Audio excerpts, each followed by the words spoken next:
All right, so got 2 minutes to start. So if you're just joining now, just take out your phones. We haven't started the webinar yet, so you didn't miss anything. But definitely want you, if you're just getting settled, getting yourself a cup of coffee or something, take your phone and go to slido.com and enter the code word pitch, and that allows you to enter questions that you want to get answered, to see other people's questions, and also answer polls that we're going to be launching here. So I'm looking at my phone here. I'm going to just share the polls that we're entering. The first poll that we're entering in is, where are you logged in from? So if you take out your phone and you go to slido.com and enter pitch, you'll be able to enter in where you are coming in from. St. Simons Island, Georgia. Wow. I suppose that's an island, and I'm sure it's beautiful. Awesome. And so we're going to start in about a minute. Yeah, we got a minute, and we're going to be having several polls. So definitely if you're just joining right now, take out your phone.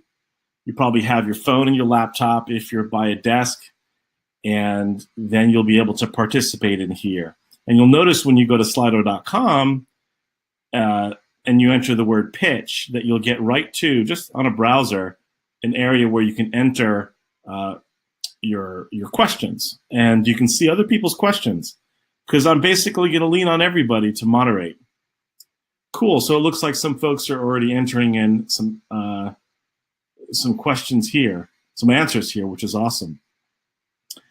All right, I'm going to just flip back to that other poll because I want to just check in with everybody. We're going to start in, oh, look at that. It's 1 o'clock. We're officially starting. Fantastic. Well, first of all, let's start. I'm psyched. I am so psyched to be here. I am so grateful that you guys are taking time out of your day to come and learn about and discuss why it's so important to turn your presentation into a conversation.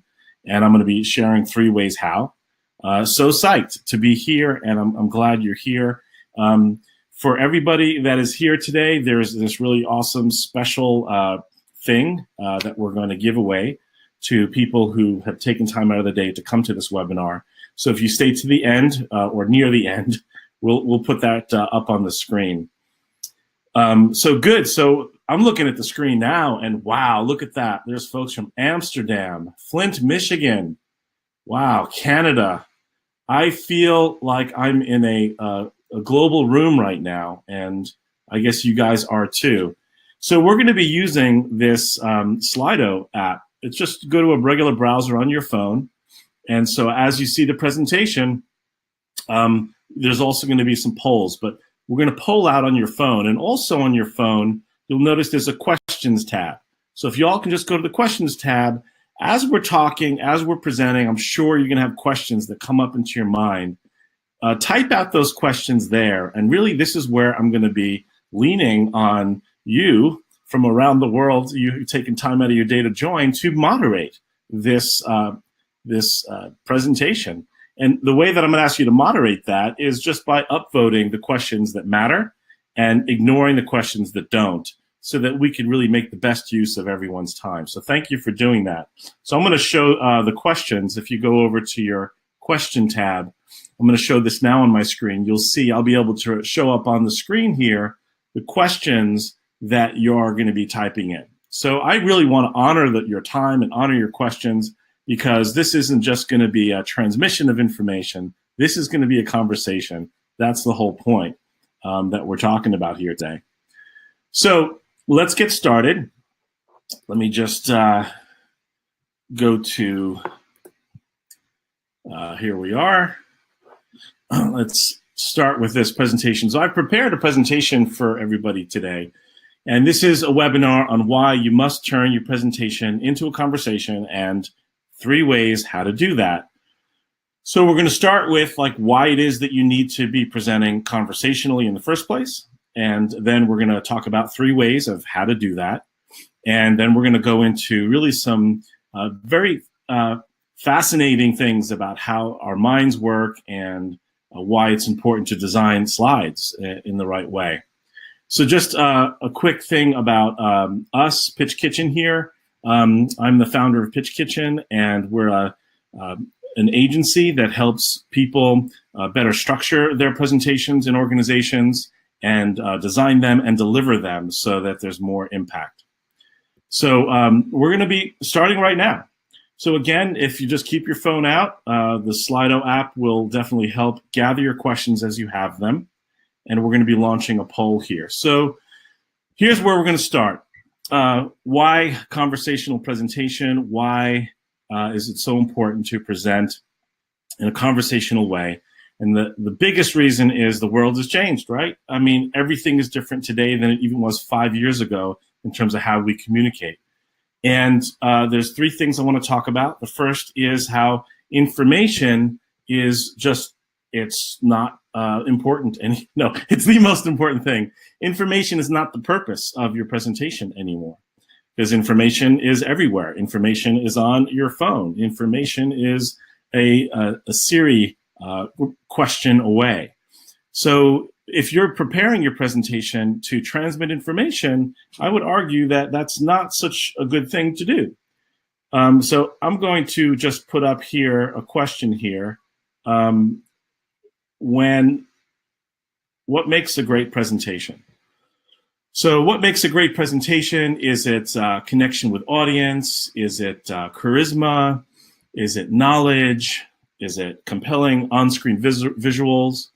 Is it your body language? Because this is core. This question is really core to what the whole point is of this webinar and how we help our customers upgrade their presentations. And this is my belief too. It looks like most folks here are saying that the connection with the audience is the most important thing. And I'd agree with that. Knowledge is also very important, but if you have the knowledge, but you're not really making the connection and sharing that knowledge in a way that people can understand, if your knowledge is at a 10 and the audience's knowledge is at a 2, but you don't really step it down to a level where people can understand that knowledge, well, maybe that's not the best presentation. So let me, I agree with what the folks are saying in here. And if I were to just put up another question on your screen, so what is the most exciting way to learn information? Is it watching a video? Is it reading a book? Is it in a lecture hall or in a classroom? Is it in a conversation with someone? And so I believe I've always learned the best when I'm in an active listening, active engaging, back and forth conversational way. That's how I learn. And I think that's how most adults learn. So I'm going to just put back the presentation here. So this is a photograph that I took, and I was in the back of the room, thank God, because I just wanted to escape out of this presentation. And this was a horrible presentation. You can see people in the room on their phones, like, this is boring, I know this already, blah, blah, blah. And it's because this person is presenting just as way they did in 1999. And this is not just an isolated case. If you go to presentations, sales presentations as well, conference rooms right now, anywhere in this country, I would bet most of them are just designed wrong. They're thinking that it's all about the information that they need to be presenting. And so the fact is, and this is a picture from North Korea, and wonderful people there, I'm sure, but one-way presenting is not the way of the future, and I'm sure you'd agree with that. This is a cool concept where when you're offering a presentation, that your presentation really isn't as important as your audience's interest. And I think that's like the #1 problem with presentations, is that the presenter thinks that their presentation is like super really important, but what's more important is the audience's interest. And also it's the topic. So the best presentations are more like facilitations around the topic. So that's the zone that you need to be in when you present. But how do you do that, right? How do you really deliver a presentation where you are in the zone? We're going to be talking about that. So answers are cheap. And this picture of a dude holding up his phone reminds me where I'd like to put up a question because answers are cheap. When I say answers are cheap, I got that line from Kevin Kelly. He wrote a wonderful book called The Inevitable. I'm not sure if anyone here has read it. But in the future, in the next few years and beyond, answers are everywhere. But the curation of what's most important and the questions that you're asking all that data become super important. So when you're selling something to someone in a presentation, let me just put up this question here. What works better when you're selling something to someone, when you're selling ideas or selling a change? What works better? Is it telling them what the change is and why they should do it? Or is it perhaps asking them about the change or asking them about what they need or what's most important? And so there are already 8 folks have voted here. I don't even think there's going to be anybody here that's going to vote for telling. Now, this is a presentation when, this is not like a TED Talk kind of presentation. This is a presentation, who here does TED Talks? Maybe a couple folks.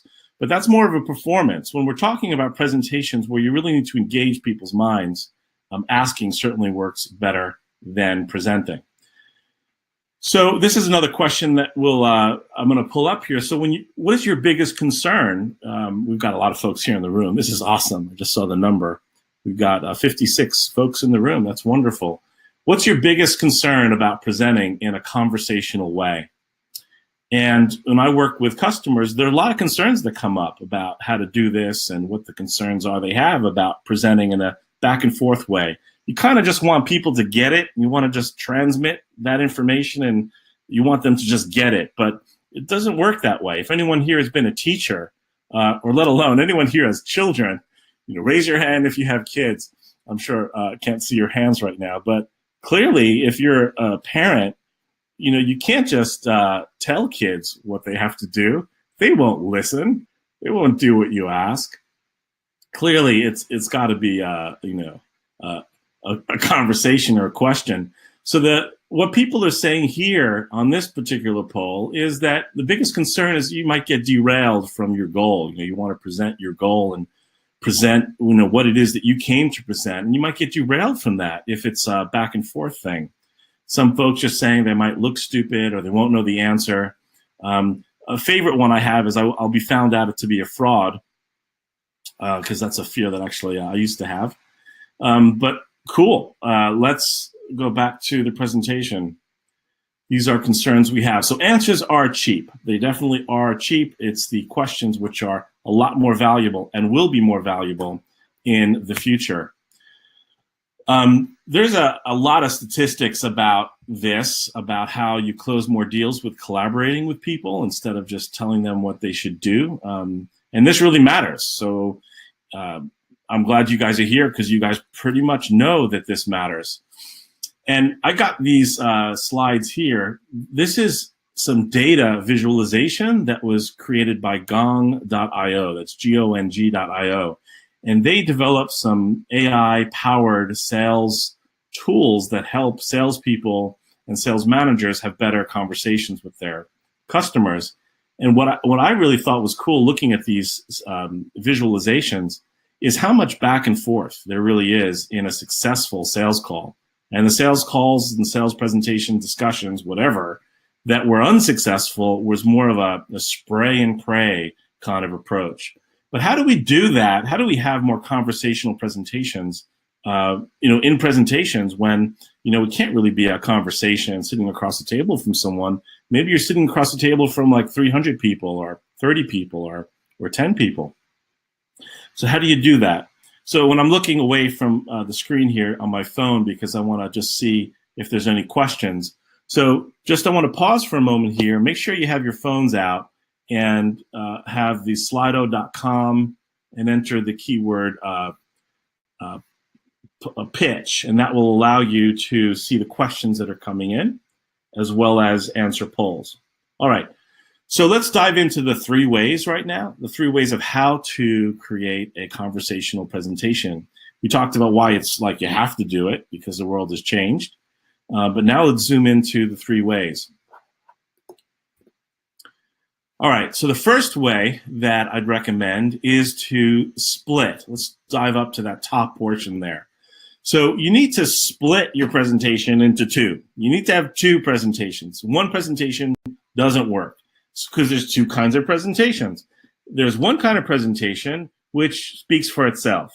That would be like an ebook or a video or even a PowerPoint slide deck that you can just send to someone to say, here is the presentation, look at it and tell me what you think. That kind of presentation needs to speak for itself. That's the information kind of a presentation. The other kind of presentation that you need to create, and so you can create did I say deviant? Thinking a second version of that would be a presentation that would complement the conversation, that would complement the facilitation that you need to have with people.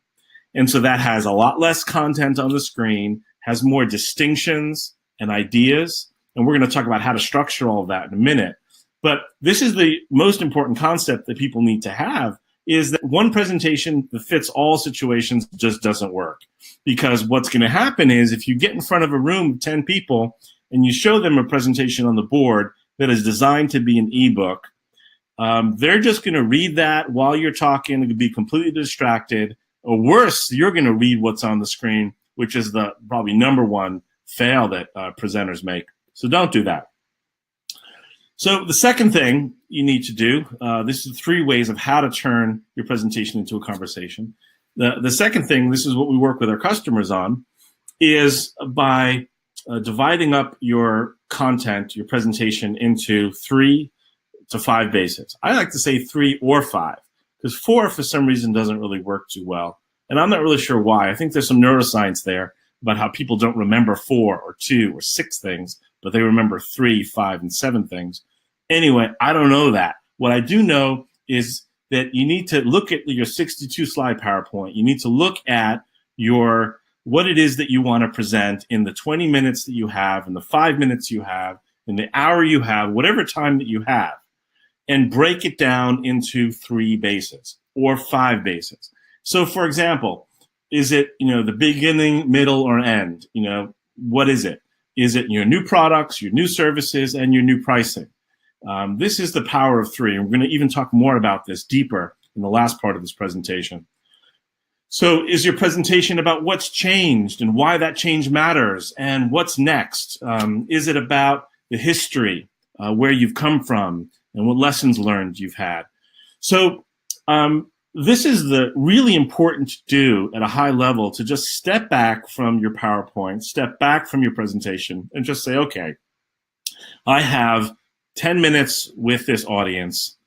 What are the 3 bases that I need to stand on in order to convey what I need to convey? And this is really powerful, because from those bases, from this mind mapping approach, we'll cascade all the information that you really want to share and do it in a way that enables what we call the next piece, which is checkpoints. So if you want to have a great presentation, you need to have what I call these checkpoints. So you've got your bases structured, and then you need to create these checkpoints. So you're going to plan out, we're going to have a conversation, and so we're going to start out the presentation, even before I go into what we do, why we do it, and why it matters, or whatever the 3 bases are. You're going to start out with, so tell me, I've got this presentation prepared. What are you trying to accomplish? What is most important to you about this? What would you like to get out of this? Why are we here? Again, you're there not to transmit your information. You're there to fill in the gaps of their understanding. You're there to really immerse yourself in the topic and facilitate the gap in their understanding. It's not just about InfoBarf. It's not showing them, hey, let me show you all these 93 slides. It's not about that. Find out from the beginning of your presentation, first checkpoint, what's most important. This may seem really obvious to you, but I've sat in so many presentations, and maybe you have as well. This is not so obvious. This is not so common out there to start a presentation like this. And with the knowledge and what you receive from the feedback there is really what you're going to zoom into and spend most time in the presentation. Checkpoint number 2 is you want to tell a story with someone, not to them. And so this is a big distinction. because often salespeople will just want to jump right into the solution. Oh, we've got the best solution for you. Wait till you see this. This is awesome. It's got all these features and benefits. They want to jump there, but it's not really about the salesperson or their product, is it? It is about what that product is going to do for that customer, what the outcome is that that customer wants or is going to get from this thing that the person is presenting on. So to tell a story just about your thing and about how awesome it is really the wrong story, because that's a story that you're telling to someone. Instead of creating a story where they are the focal point of that story, where it's the hero journey, they're on that hero journey in this story. They're going from where they are today, which is maybe operating the way that they did 10 years ago, and you're going to help them with these services or capabilities or ideas or products to get them from where they are today to where they would like to go. So this is a really important point. So many presentations, I would say 8 out of 10 presentations focus too much on telling stories to people about their own product. It misses that core piece about putting your customer first, really. And the last checkpoint you should have after you create your bases is never ask any questions. You want to ask questions. You never want to ask like something that says like, any questions? Y'all have any questions? Because that's just, first of all, it's rude and it's not really specific. It's vague. It's so much better, and I see this all the time at conference, but it's so much better to just ask, questions like, so what did you think about this in particular? Or what are your thoughts about that? But if you just say any questions, it almost makes people feel uncomfortable to answer. And I see this all the time at conferences. So I'm going to put up a poll on the screen here, just as a checkpoint with you. So what is the purpose of your presentation? The purpose of your presentation, is it to transmit information? Okay, I've got this meeting for 60 minutes with the real high-powered people in the room, and we just got to deliver the message. We just got to transmit the information. We just have to show something that's so engaging that they're just going to love it. I don't know about that, right? That may not be the thing. Is it to develop a relationship with people? Yes, I believe so. Is it about filling in the gaps of their understanding and even finding out what their gaps are in their understanding? They've seen your website. They've read your white papers. They've read your FAQs. They've looked at stuff before. They've even talked to people. I think there's statistics that people are already like 60, 70%, decided even before they see your presentation. But, maybe it's the trust piece that they're missing. Maybe it's something that they really need to get. So you need to find out what is that gap. So I'm looking at the results of this poll, and absolutely, I think it's a square tie between develop relationship and fill in the gaps of their understanding. Thank you for responding to this poll, and thank you for grabbing your phones and interacting in this way. All right, so let's go back to our presentation. So we were at the checkpoints here, checking in, planning for a conversation, and making sure that your audience is at the heart of what you're talking about, and ask questions that are more pointed so you'll get better answers.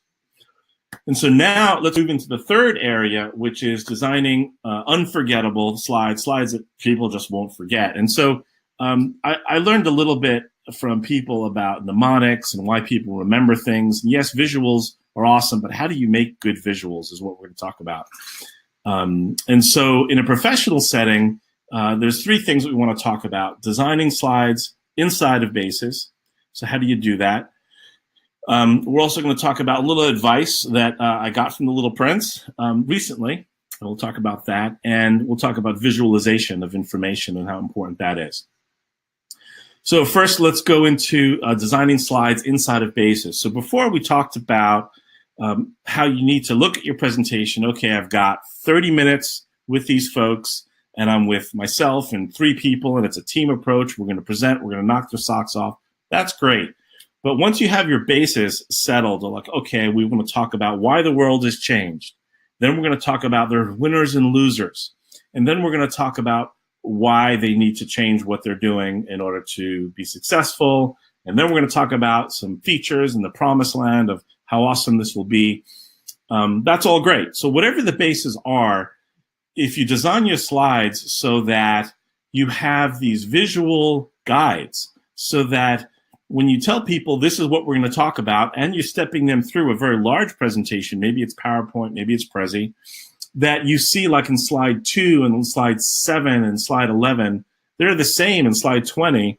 They're really just what we call interstitials that really help people understand where they are in this story. And that also helps the presenter. It helps you when you're presenting. Gosh, where am I in this whole story? And so this has used the power of 3. There's a lot of cool things going on in this presentation that make it easy for the presenter to tell that story and for the audience to remember the details. There's one thing I want to point out in slide 14. There's a visualization that's going on there that's using 3D or like a 2D isometric.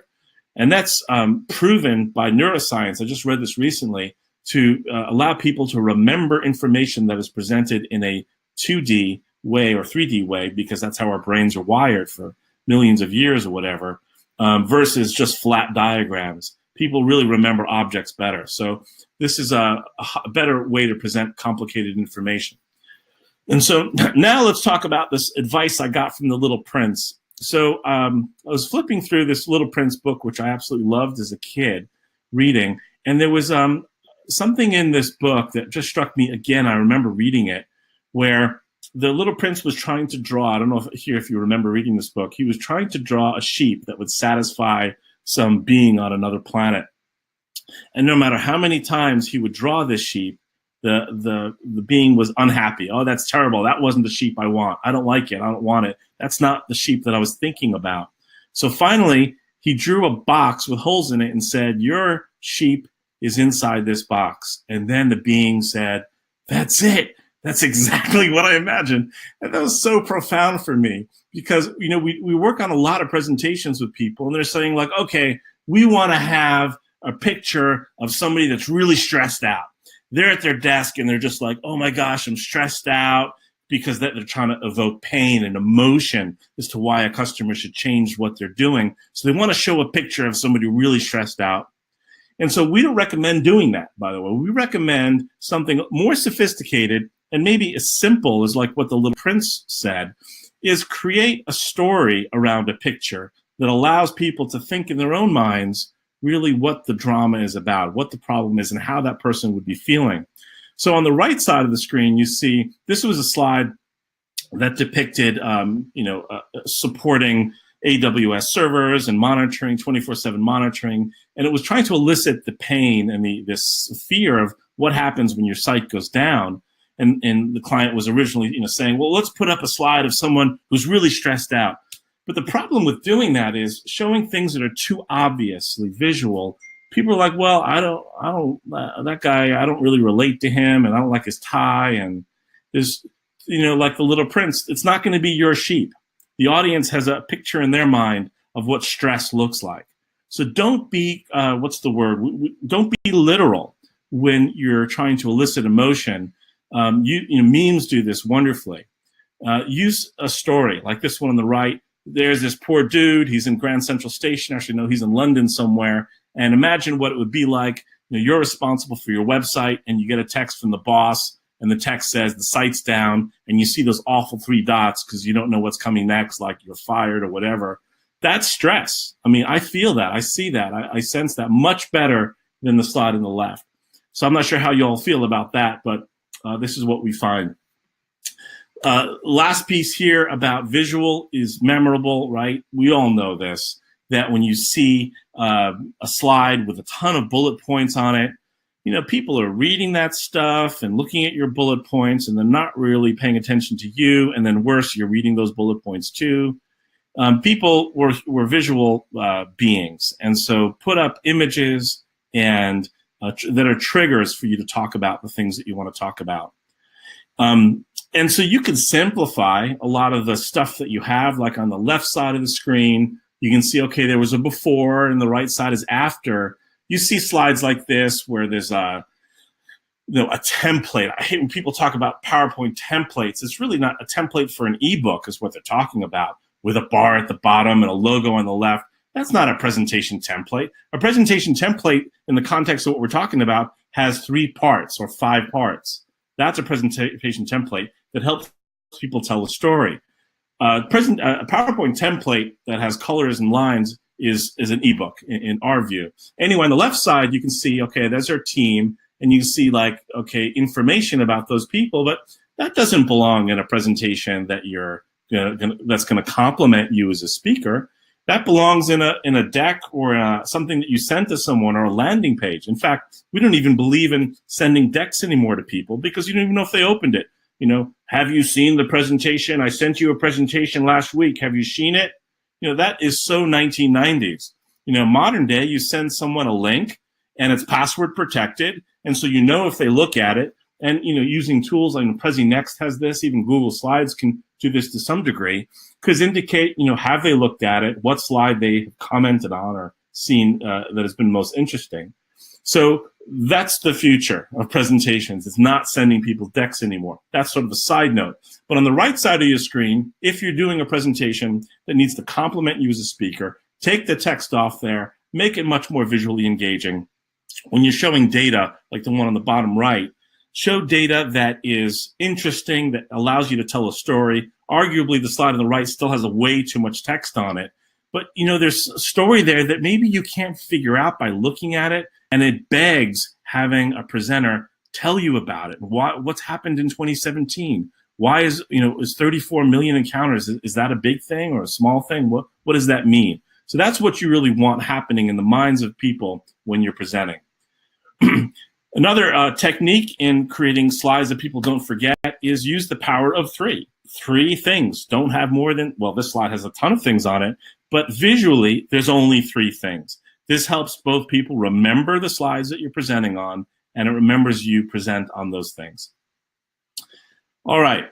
So also, slides that have charts are awesome, and diagrams and data. Data is awesome, but don't just put the data up on the screen. Make sure that when you're putting data up on the screen, put other elements on that data so that allows you to tell a story of what's going on here in this particular area. This is what makes data interesting. It also is what it pivots data to be a servant to your story or your message. Otherwise, data is as boring as hell. All right, so let's just pause here for a moment, and I want to just see on the questions tab, I want to put the questions up on your screen. Looks like we've got a few questions here. And again, I need you guys to moderate this session for me. I need you to go through the questions that you see on your phone and upvote the ones that you want me to address in this webinar, and just leave the ones that are not, that you don't, whatever, just leave them there, because we don't have time to get to all these questions. So by you upvoting them, that would help. It would also put in your questions. If you think you've got a really great question that you would like me to answer, put your question in there, and hopefully it'll get upvoted. And that way I'm using the wisdom of this crowd, this group that has joined me today, to facilitate this discussion. So thank you. Get your questions in here. So while your questions are coming in on the tab, I wanted to now just pivot and talk about that promotion thing, right? They always say that I've got to be promoting stuff on webinars, so let's do that. Show presentation. Right. So here's the thing for you guys coming out today to join this webinar. We are offering a $750 presentation assessment. It's a scorecard. And we're actually offering this for the folks that have joined today for $249. And what you'll get is, the input is you provide your presentation and some background information of how you use it, who uses it, who the audience is, and what your goals are around that presentation. And we provide you with a scorecard, look at it in the context of your competition, its relevancy in the market.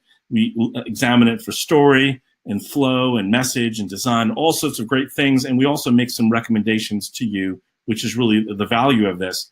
So I got to put this actually on my screen. If I go to polls, by the way, this is the first time I'm using this service called Webinar Jam. And don't know if this is better or worse than GoToWebinar, but I'm learning. Anyway, so in Webinar Jam, you should see on your screen now this promotion. And so if you want to take advantage of that, that's great. If not, that's fine too. But we're definitely offering that as a thank you for folks that have joined this webinar today. And so let's go back to, I know questions are piling up. Let's get to those. And I want to just put up a poll here.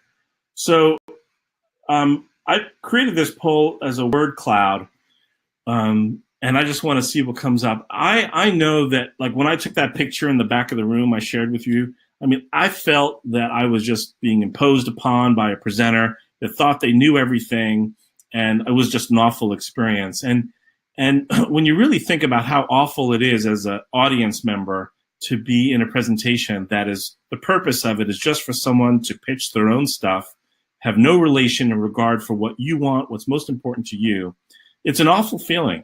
And I thought I put up this poll here to see, just in the word cloud, what people would describe the emotion, the feeling of what it's like to be in that presentation.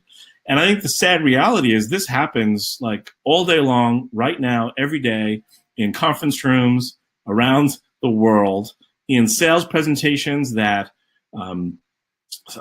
salespeople, work for organizations that spend enormous amounts of dollars on marketing and inbound lead generation, and getting the salesperson to fly to wherever, to sit in front of a group of people to present to.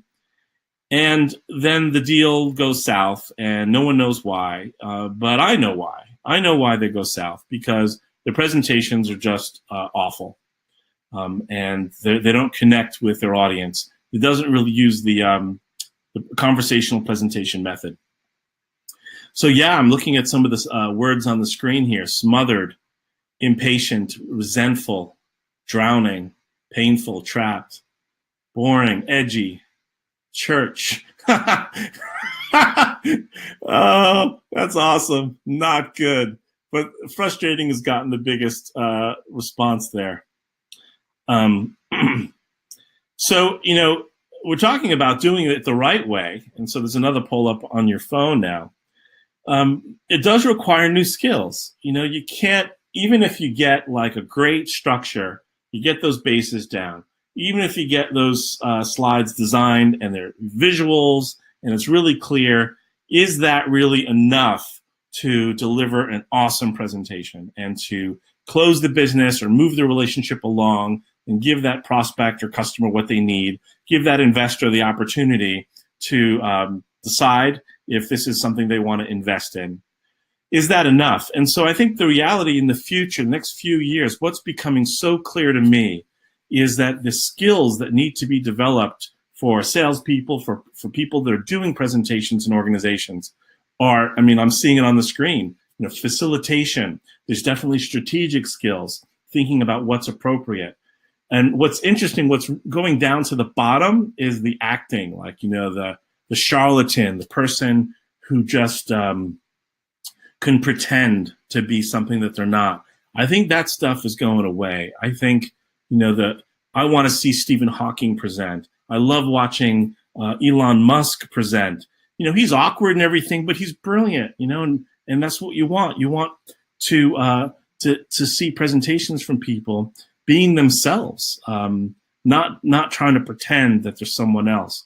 So, delivering presentations, that we don't really care about the style. We don't really help people, change their style of presenting. If they're a jerk and they're sort of, their humor is vinegar, or that's all fine. It's what's important is that they're just being authentic. And the skills that really need to be developed is not changing your personality or changing the way you present, but this should be good news to everybody, is that the skills that really needed are facilitation skills. So I'm glad that everyone sort of agrees with that. Let me put another poll on the screen. Actually, no, let's jump over to questions right now. And I'm going to just put the questions on the screen. Show questions. All right.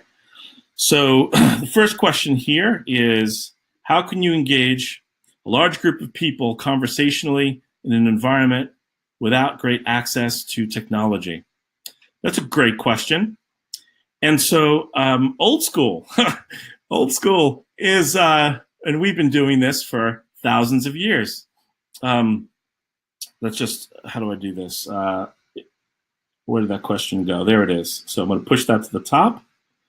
And so I'm going to answer this question really briefly. The answer to that is, okay, everybody, let's see a show of hands. How y'all think about this? So that's a good way. Or you can say, okay, everybody, grab a partner and answer this one question. And we'll come back in 2 minutes and I'll be asking you what the person you just talked to said about that. And so you can really get the group involved. So there's so many great, I would say, old school technologies that can work. But there's new school technologies like this Slido app, for example, which helps you do things you can never do in a room because it's only one person can talk at once. For example, let me just archive that. Elon Musk gave a great talk about how to get to Mars in 10 years or whatever. And it was like how the spaceship goes off and how it stops and how the trajectory and the rockets. It was really interesting. However, the person that got up to the microphone to ask Elon Musk a question asked him about, well, where are people going to poop on Mars? And I was at Burning Man, and Burning Man, there was like no toilets to be found. And I felt horrible that, you can watch this on YouTube, by the way. I felt horrible for poor Elon had to deal with that question. So if he was using technology like this, for example, he wouldn't have to deal with that because that question would have just went to the bottom. So let's get this other question here. If you have 15 minutes, but you have 60 slides of content, what should you do? So if you have 60 slides of content, for me, that's irrelevant. What's relevant is what are the bases of that content? So 60 slides could be 3 bases or 5 bases. What are your bases? And if you have 15 minutes, break down your 15 minutes into those 3 bases and you're golden. And maybe you delete slides so that you basically distill it down to 3 sections. It's a great question. Thank you. Next question here, upvoted.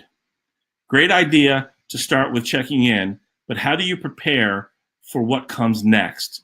What if the audience wants something you haven't prepared for? I love that question, and I love it because I don't know about you, but I would rather know up front if I've prepared to present about something and I find out that it's the wrong thing. I don't know about you. I'd rather find that out up front. And while that's never happened to me totally where like, you know what, I'm prepared for something totally different today. I'm going to have to like close my laptop and we're just going to have to go and come back another time. I think you need to be open to that possibility in order to go into the realm of conversational presentation. I think you need to be open to the possibility that all the homework that you did, all the discovery that you did, all that stuff that you did to prepare for this moment could be slightly off base. And you have to be willing to tune up on the fly. And that's why facilitation skills come into most importance in the future. All right, thank you for that question, Perry. Very, very awesome question. So there are anonymous questions here too. Number 3 here, 3 votes up. And keep the questions coming, by the way, and upvote the ones because we're not going to get to everyone. It's at 1:41 right now, and I think we try to wrap up this webinar in about 5 minutes. All right, if you're not the presenter, but the deck content creator, best approach to training presenters. If you're not the presenter, but the deck content creator, okay, best approach. I got the question now. So I think use the what we talked about in this presentation. That the first thing is if you've designed the deck so it has 3 bases. Your presenters will get that. They said, okay, there's a story here, and they'll understand that story. And then that should help them on their journey to deliver a more conversational presentation. They still may need some training and coaching to do that. And by the way, we can help them with that. So thank you for your question. All right. What's better to use, PowerPoint or Prezi? Love this question because my feeling is it doesn't matter. In fact, I think you can use a whiteboard. I think you can use your hands in space. In fact, when people talk with their hands, it occurred to me recently that when someone talks with their hands and this and that, and they're drawing in space with their hands when they present, they are essentially drawing visuals and animating ideas into things in space. And that's a visual presentation right there. So you can use PowerPoint, you can use Prezi, you can also use your hands in space. However, most businesses today, they get to a conference room, their customers, prospects, investors, whatever, they expect you to fire up some kind of PowerPoint and take me through it. Come on, take me through your presentation. Let's see what you got. And that's fine. Prezi is better than PowerPoint in some ways. And PowerPoint is better than Prezi in some ways. There's Canva and Slido, other applications too. But just very briefly, I think Prezi is great because it provides a lot of analytics. And you can see if someone looked at the presentation, something that you send, again, presentation that speaks for itself. For presentations that you're showing on the screen, like the one that I showed today was in Prezi Next, it allows you visually to put your ideas in buckets or in containers or bases, like the baseball, first base, second base, third base. You visualize that. It helps you present in space better. PowerPoint doesn't do that too well because it's a slide-based format, but I've seen great PowerPoint too. We also help clients build PowerPoint, so it hacks the way that our minds work in terms of a visualization. And we use things like progress bars in PowerPoint, and use things like areas of the zones of the PowerPoint so people remember things more. It's a great question. Thank you. All right, so just wrapping up here, how do you protect IP that you don't want to actually put in their hands? Good question, and that's a pretty easy thing to solve, especially if you make your slides rather cryptic, meaning like they'll look at these slides like, what is this? There's a picture of a scaffold on a bridge, and there's a headline. What does that mean? So you could make your presentations cryptic, so even if they get hold of it, they don't really know what the message is. But if you are sending out or you want to publish things that is confidential and really super secret sauce, then don't use PowerPoint. Don't use Google Slides because you can lock down accessibility. You can use Prezi Next for that as well. And so the technology is out there and it's fairly easy to use. So thank you for that question. All right, next. Is there a rule of thumb for number of words on a live presentation page? I don't know. I don't know what the rule of thumb is. Less is better. So thank you. Pictures is really what moves people, not words. Words are good to be triggers for you as a presenter to present from, but not to be for people to read. Unless it's a presentation that speaks for itself, in which case make it a video or make it one of those drawing explainer videos or hand ebooks. Those are better at that. So thank you. We're down here. Last question. We're going to wrap up just in a minute here. Feel free to take us up on that offer on the right side of your screen there. Buy now. Sounds so salesy. But anyway, it's really a lot of value. Our customers, you can speak to them, really get tremendous value from the repositioning and the restructuring that we offer with their presentation design, development, and delivery. So last question here. What are the differences in creating for different levels of engagement? For example, an audience of elective attendees versus an audience whose attendees was mandatory. Ew, I'm like, ew, because I feel that.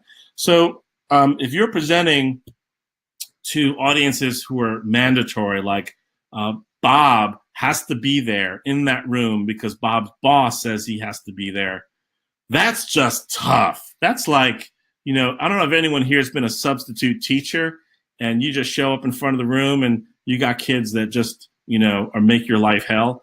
Well, Bob is going to make your life hell because he doesn't want to be there. So I think that's the whole foundation. Like if someone doesn't want to be in that room when you're presenting, that's tough. I don't even have advice for that. But for folks that want to be there, I think that you have a shot at actually helping them. If someone doesn't want to be there, you could invite them from the very beginning by polling and asking them, is there anything about what you're about to present that they would find valuable or they can get some value or some gold out of or some benefit from? And if you can get Bob to comment or just put up on his phone anonymously, maybe, one thing that he wants to get out of that, maybe Bob would pay attention and maybe Bob would be a great participant. And I've actually seen some of that in my career so far.